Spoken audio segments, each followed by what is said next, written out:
अल्लाह के घर को वही लोग आबाद करते हैं जिन्हें उसकी तौफीक मैसर होती है, और जितने भी गैर आबाद मसाजिद हैं उन्हें आबाद करना हम सब की जिम्मेदारी है। इन ख्यालात का इजहार रियासती वक्फ बोर्ड के सदर नशीन मोहम्मद मसीउल्लाह खान ने तेलंगाना के जिले मेदक के शंकरमपेट आर मंडल के अंबाजी पेट में कुतुब शाही दौर की गैर आबाद मस्जिद के दोबारा इफ्तिताह के मौके पर बाद नमाज असर मुनक़िदा प्रेस कॉन्फ्रेंस से किया। उन्होंने अपने किताब में कहा कि उन्होंने अपने ओहदे का जायजा हासिल करने के बाद से ये दूसरी मस्जिद है जिसको दोबारा आबाद किया, और मुस्तकबिल में मजीद गैर आबाद मसाजिद को भी आबाद करने की हर मुमकिन कोशिश करेंगे।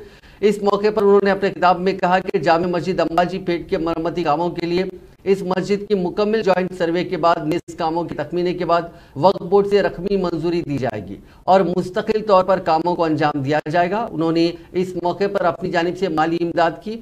मसीउल्लाह खान ने खुद नमाज असर की इमामत की। हाफिज मोहम्मद फसीउद्दीन नुमाइंदा मुंसिफ जिला मेदक ने खुसूसी दुआ फरमाई। इस मौके पर देहात के सरपंच सामा साइलू, साबिक सरपंच साना सत्यनारायणा और दीगर अफराद की गुलपोशी की गई। इस मौके पर मोहम्मद अकरम अली उर्फ अबू अमल ने मोहम्मद मसीउल्लाह खान को मस्जिद का मुकम्मल मायना करवाया।